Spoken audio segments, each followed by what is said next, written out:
remarkable achievements and contributions best exemplify the values that we hold dear at AUBG. Let us welcome with great pride and admiration, Mr. Manol.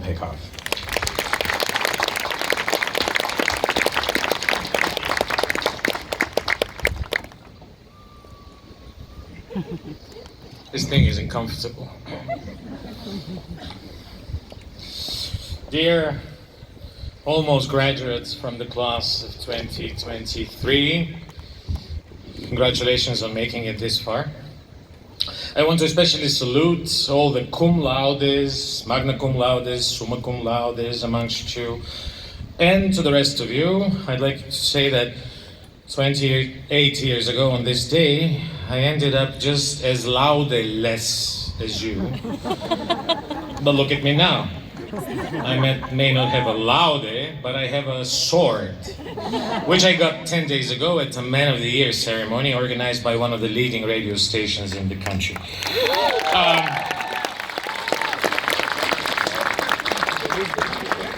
A few minutes before receiving the award, I glimpsed at the list of the previous winners over the last 25 years. Curiously, I didn't know the guy from last year, but the one from the year before I knew darn well, since he was from my class at AUBG. Which brings me to a quote by the late Kurt Vonnegut. True terror is to wake up one morning and discover that your high school class is running the country. The question was, how did I get this far? It didn't start very promisingly. On 28th of August 1991, after having been rejected twice by Sofia University, I queued up in front of a classroom in Blagoevgrad with a bunch of former classmates from high school to take an entrance exam at the newly established American University in Bulgaria.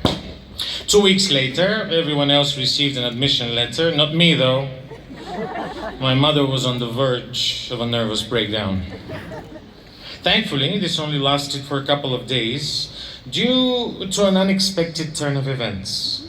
A rumor reached us that there had been a computer mistake during the exam checking procedure, and we rushed to Blagoevgrad in what was perhaps my fastest trip ever from Plovdiv to Blago. Lo and behold, the computer mistake was confirmed and I received an apology accompanied by an admission letter. That's how it all started. A couple of months later, after I had befriended the then president's secretary, I found out, straight from the horse's mouth, that there had been no computer mistake at all. It was much more mundane than that. When the exams were taken for checking, 1 box out of 7 was forgotten behind the door of the president's office, only to be discovered after the results had already been published. True story.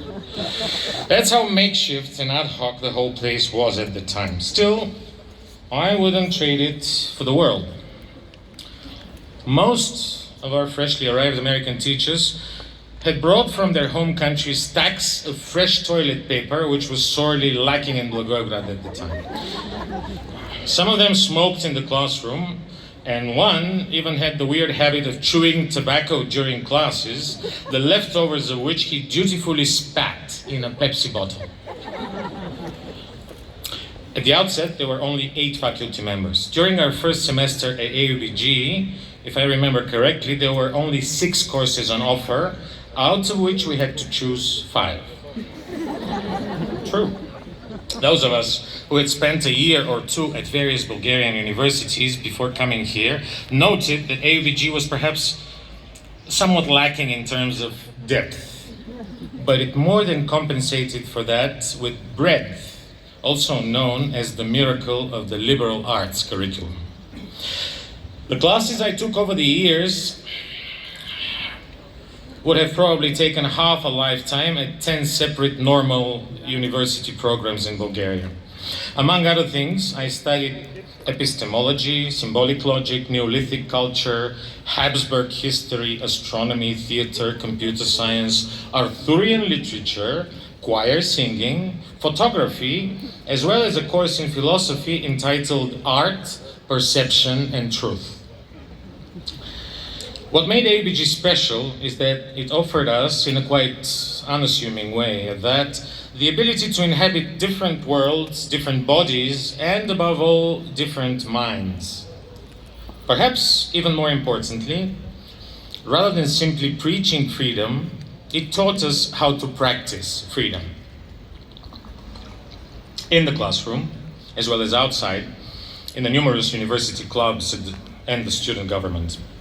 We were free to choose the classes we wanted, in the order we wanted, and when we were denied the right for a brief period during our fourth year, we went striking against the university administration until our rights were duly reinstated.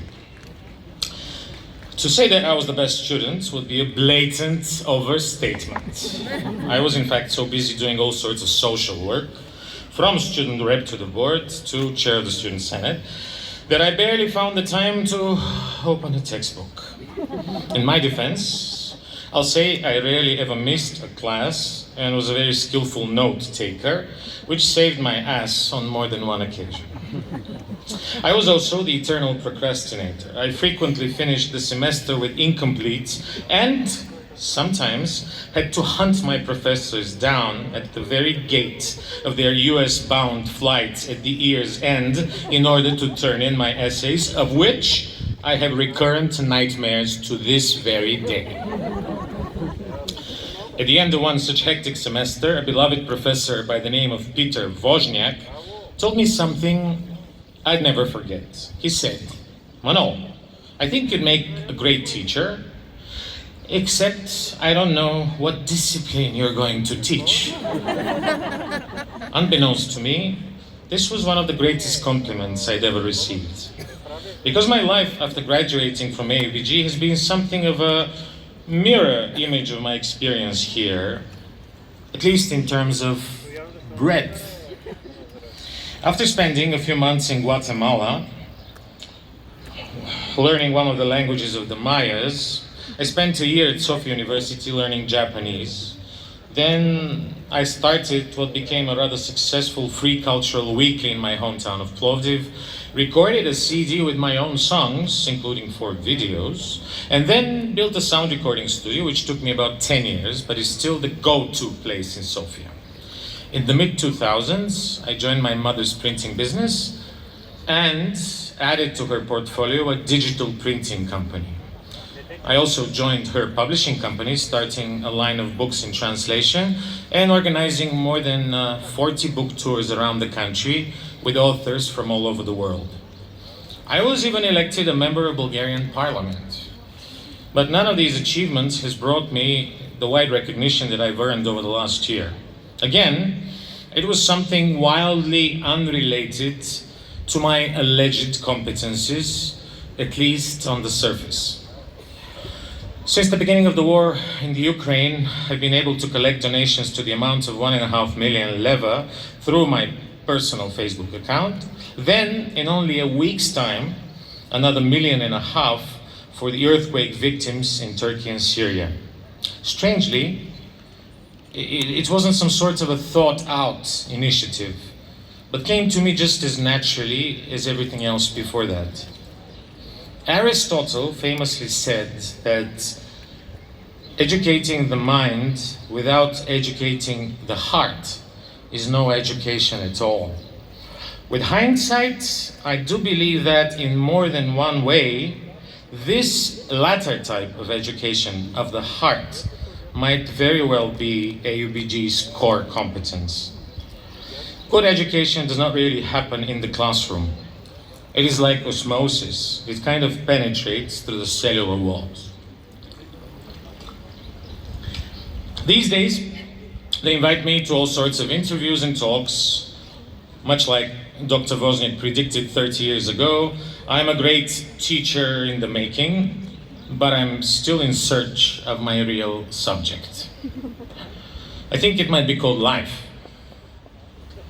In short, regardless of ending up in Parliament, I believe I've had a pretty meaningful life journey so far.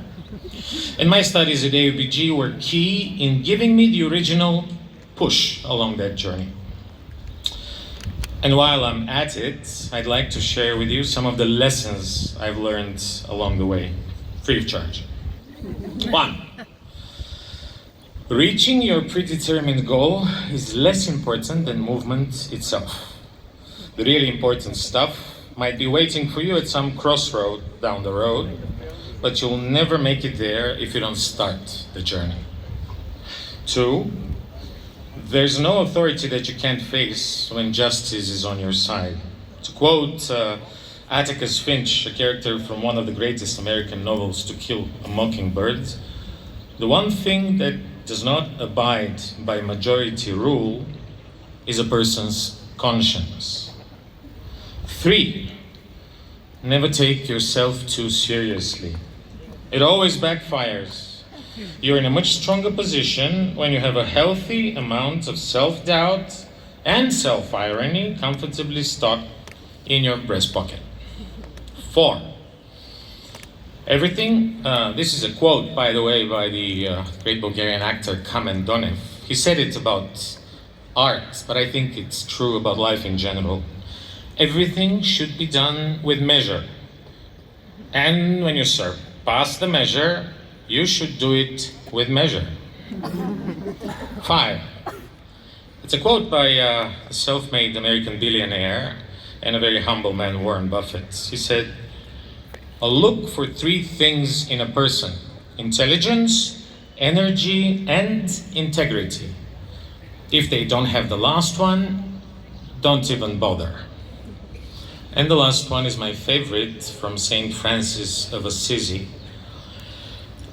He famously said, "First do what is necessary, then do what is possible, and before you know it, you're doing the impossible." That's all. I promise to try and be here in 28 years to hear your speeches. Stay strong, and glory to the Ukraine.